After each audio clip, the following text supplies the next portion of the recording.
मंडळी, मी रुपाली तुमचं पुन्हा एकदा खूप खूप स्वागत करते आजच्या एका नवीन ब्लॉगमध्ये. आय होप तुम्ही सगळे मस्त असाल आणि स्वतःची काळजी घेत असाल. सर्वप्रथम सगळ्यांना हरतालिका व्रताच्या खूप साऱ्या शुभेच्छा. सगळ्यांच्या घरी हरतालिका व्रत हे केले जाते आणि उद्या गणपती बाप्पांचे आगमनही होणार आहे. तर सकाळी छान अशी साधीशी साडी घालून पूजेची तयारी केलेली आहे आणि आता पटकन अशी देवाची पूजा जी आहे ती मांडून घेणार आहे. म्हणजे आधी देवपूजा करणार आहे, त्यानंतर हरतालिका व्रताचं जे यथाविधी मांडणी असते तर ती करणार आहे. आधीसुद्धा बऱ्याचशा ब्लॉगमध्ये मी तुमच्यासोबत शेअर केलेली आहे. लास्ट इयर सुद्धा केली होती, तर तीच मी तुमच्यासोबत शेअर करणार आहे. आत्ता मी फक्त खूप डिटेलमध्ये सांगत नाही आहे, मी मांडून घेईन आणि मग तुमच्यासोबत शेअर करेन. आणि बाकीच्या गोष्टी दिवसभराच्या आजच्या तयारीच्या ज्या काही असतील त्या सगळ्या गोष्टी तुमच्यासोबत शेअर करेन. आणि तुमच्यासाठी खास स्पेशल असा मोदकाचे 4 प्रकार जे आहेत अगदी क्विक आणि पटकन होणारे ते तुमच्यासोबत शेअर केलेले आहेत. आय होप तुम्हाला ते आवडले असतील. कसे वाटले मला कॉमेंट सेक्शनमध्ये जरूर सांगा. चला आपण सुरुवात करूया. जेव्हा केव्हा एखादी पूजा मांडायची असते किंवा मांड मांडायचा असतो तर मी तेव्हा काय करते, सगळं साहित्य जे आहे ते एकत्रित करून घेते, ज्यामुळे ना माझा वेळही वाचतो आणि मला सारखं सारखं एका जागेवरून उठावं लागत नाही. तर अगदी सोप्या साध्या पद्धतीने मी जी पूजा आहे ती मांडून घेतलेली आहे. प्रत्येकाच्या घरी वेगवेगळ्या प्रकारे पूजा मांडणी असू शकते. जी पूजा मांडलेली आहे आणि इथे बघा छान असं डेकोरेशन झालेलं आहे.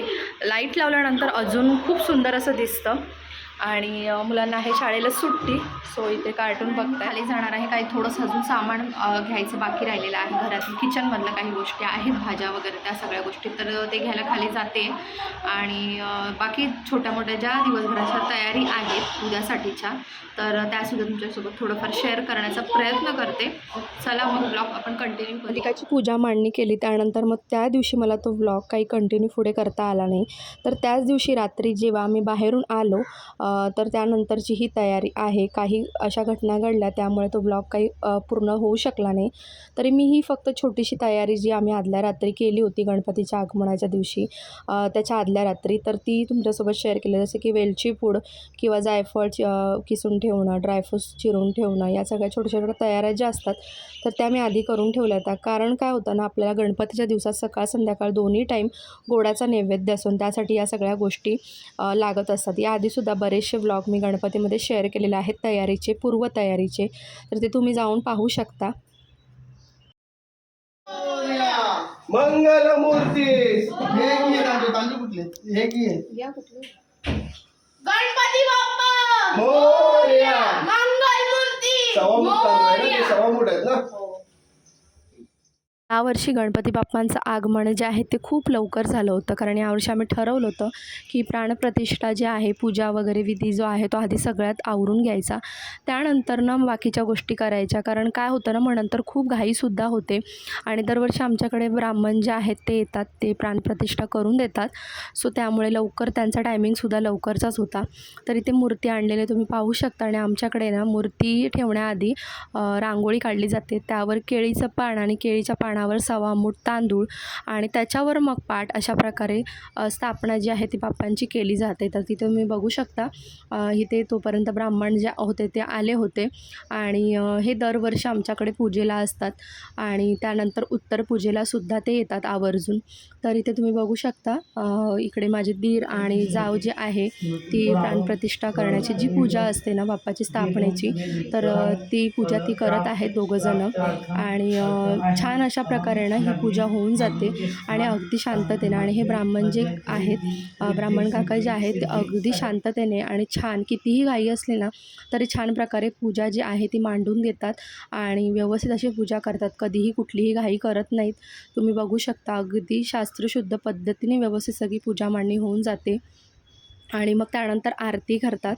त्यानंतर बाप्पाला भोग दाखवला जातो उकडीच्या मोदकाचा, त्यानंतर मग प्रसादाचा, म्हणजे जेवणाचा जे काय आपण बिना कांदा लसूण विरहित जेवण जे बनवतो तर त्याचा. तर आमच्याकडे ना पहिल्यापासून हीच पद्धत आहे बिना कांदा लसूण चा नैवेद्य दाखवण्याची. तर प्रत्येकाच्या घरी वेगळी असू शकते. आमच्या सासूबाईंनी जेव्हापासून गणपती बाप्पा आणायला सुरुवात केली तेव्हापासून त्यांनी बिना कांदा लसूण अशा प्रकारचंच नैवेद्य दाखवलेलं आहे.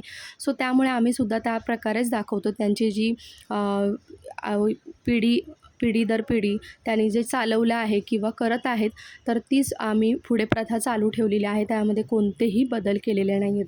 तुम्ही ते बघू शकता. खूप छान प्रकारे त्यांनी पूजा मांडणी जी आहे ती केली होती, पूजाविधी केला होता. इथे बाप्पाला जानवंसुद्धा घालून घेतलेला आहे आणि बाप्पाची मूर्तीनं दरवर्षीनं खूप छान अशी असते आमची.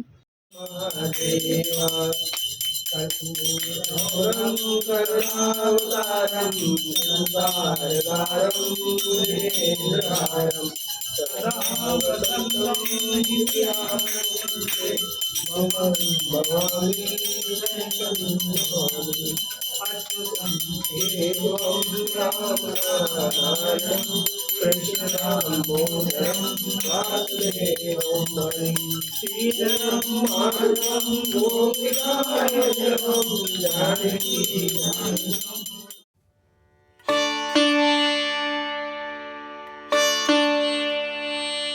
सगळ्यांना गणेश चतुर्थीच्या खूप खूप साऱ्या शुभेच्छा.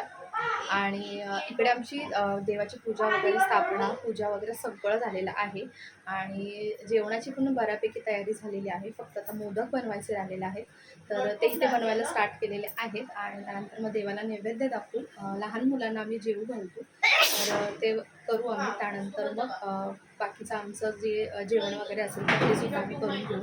तर ब्लॉग कंटिन्यू पहा आणि छान असा ब्लॉग आहे आमचा. आय होप तुम्ही एन्जॉय कराल. सो इथे बाप्पाच्या नैवेद्याची तयारी झाली होती आणि इथे सगळ्यात प्रथम मी ना उकडीचे मोदक करायला घेतलेले आहेत आणि जे बिना कांदा लसूण थाळी जी बनवतो बाप्पाच्या नैवेद्यासाठी, तर ती आधी करून घेतलेली आणि त्यानंतर मोदक बनवायला घेतलेत. त्यानंतर मग जे काही जेवण असेल बाकीचं बनवायचं आमचं, तर ते आम्ही बनवणार आहोत. तर इथे बघा सारणसुद्धा तयार झालेलं आहे आणि प्रचंड आवडतात सगळ्यांना उकडीचे मोदक.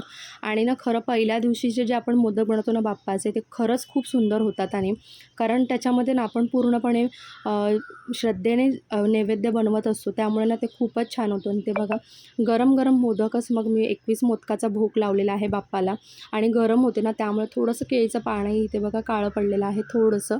तर छान असा नैवेद्य दाखवून घेतला. त्यानंतर मग आमचंही जेवण आवरलं आणि आम्ही सगळे जेवायला एकत्रित बसलो. तुम्ही ते बघू शकता.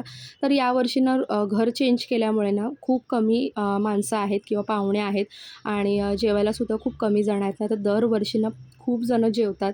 अगदी मोठी मोठी टोपं भरून जेवण केलं जातं, परंतु रूम चेंज केल्यामुळे बरेचशी लोकं आली नाही आहेत आणि चाळीमध्ये जी काही लोकं येतात तर तीसुद्धा आलेली नाहीत. त्यामुळे इथे थोडीशी लोकं कमी आहेत आणि बघा सगळे मस्त असं जेवणाचा आनंद घेत आहेत.